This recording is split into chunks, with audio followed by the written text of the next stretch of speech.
Let's go on a trip. Just us two, she said, smiling. Sure, I replied. But I get to check your phone every night. You remember what happened last time you went on a trip alone? Don't you? The shock on her face was worth the 8-year wait. My wife and I have been a unit for what feels like our entire lives. We got together at 15.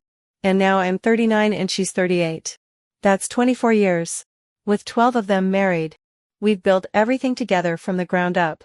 So, when this work trip came up for her about 8 years ago, it was a non-issue. A week of training in another state. I was genuinely happy for her. Go. Learn some stuff. Have a nice dinner on the company dime. I told her. I trusted her completely. There was never a reason not to. For the first few days, everything was totally normal. We'd text throughout the day. Just little things like how's it going or a picture of my sad microwave dinner. We talked on the phone every night before bed. Just like always. It felt like she was just down the street. Not 1,000 miles away. It was all so easy and comfortable. Which is why the last night hit me like a ton of bricks. It was a Friday. I knew it was their last night there. And I figured they'd all go out for a farewell dinner. I sent her a text around 8 p.m. Something simple like, hope you guys are having a good last night. Love you. And then, nothing. An hour went by. I figured, okay. They're at a loud restaurant. Shall see it later. No big deal. But then 10 p.m. rolled around. I tried calling. Straight to voicemail. That's when the first little alarm bell went off in my head. She never lets her phone die. By midnight, I was starting to pace. My mind was jumping to all the worst places. Was there an accident? Did she lose her phone? I was trying to figure out if I had the contact info for any of her coworkers on the trip. But I didn't.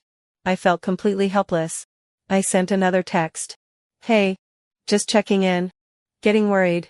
Please call me when you get this. I called her phone probably 10 more times between midnight and 2 a.m. Every single one went to voicemail. Finally, my phone lit up my dark bedroom. It was her. The relief I felt lasted about 2 seconds. The first word out of her mouth was a slurred. Hey. She was obviously drunk. I sat up in bed. My heart still pounding. Where have you been? I was worried sick. Oh. Sorry. She said.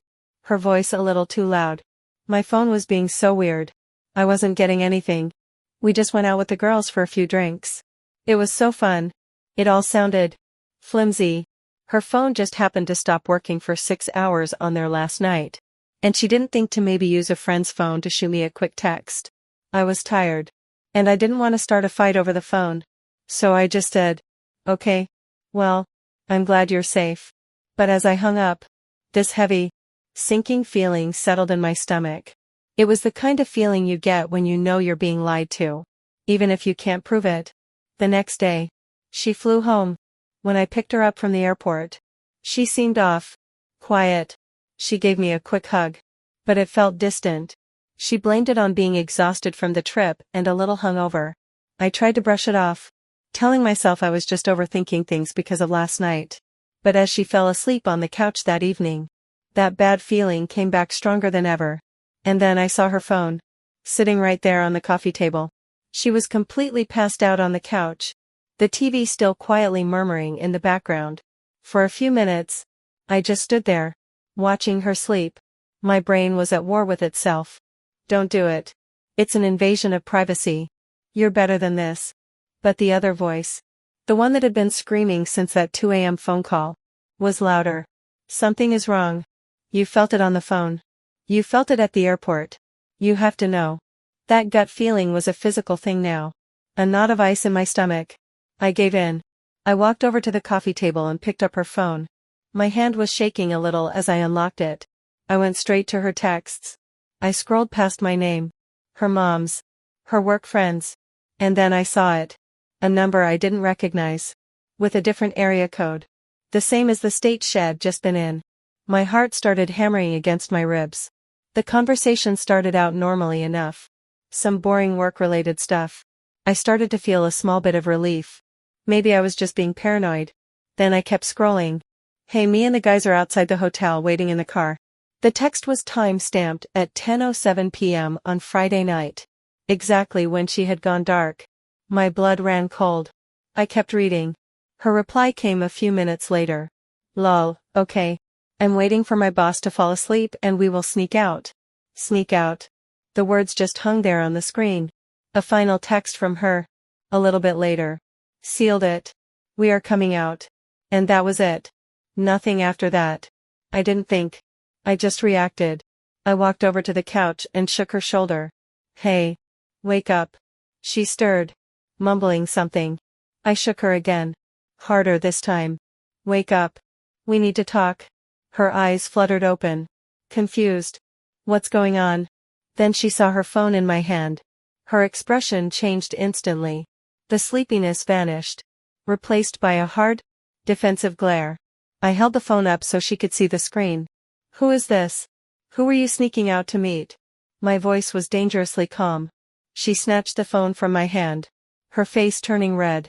What the hell? You went through my phone. That was her first response. Not a denial. Not an explanation.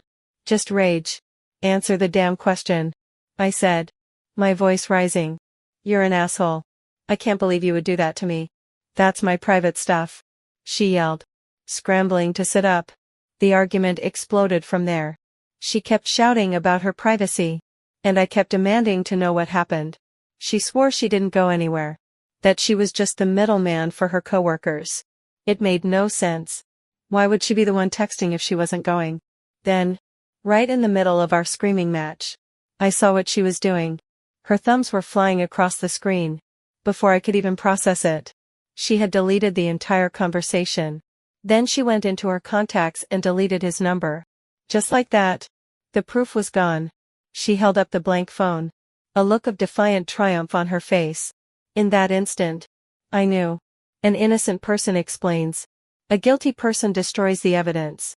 Her actions were louder than any confession she could have ever made. After she deleted the texts, a wall of ice went up between us. For 2 solid weeks, we lived like ghosts in our own house. We slept in the same bed. But we stayed on our own sides.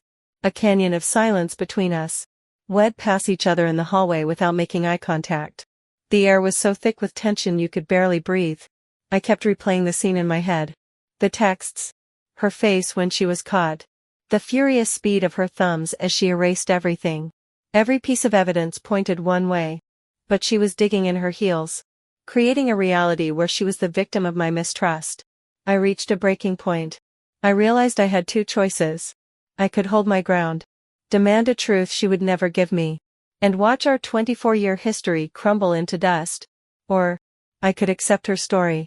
Her impossible, nonsensical story. And try to salvage what was left of us. I still loved her. God help me. I did. So I gave in. I chose to swallow the poison and pretend it didn't burn. We finally sat down to talk. And she laid out her official version of events. She was dead set on it. She said she was just being the middleman for 2 of her married female coworkers. According to her, they were the ones sneaking out to meet those guys. And she was just covering for them. She even admitted that they cheated on their husbands that night. It was a neat little package, designed to explain away the texts while keeping her hands clean. It explained everything and nothing at the same time.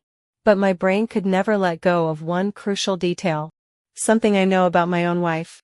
When she drinks, she gets promiscuous, flirty, reckless, and her boundaries dissolve. She'd been drinking heavily that night.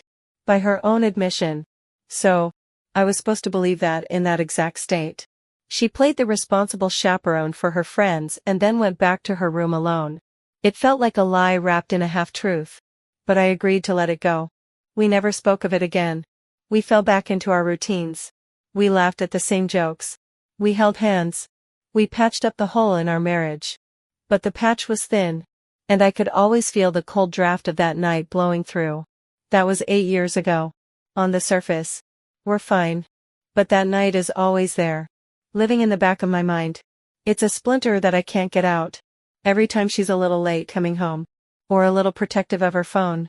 It all comes rushing back. I chose to stay because I love her. But I'm not sure I ever chose to believe her. I just chose to be quiet. So, Reddit. I have to ask. After all this time, I need some outside perspective. I've laid out everything I know. The secret texts. Her deleting the evidence. The flimsy story. What do you all think? Did she do it? And am I crazy for letting this single night still bother me almost a decade later?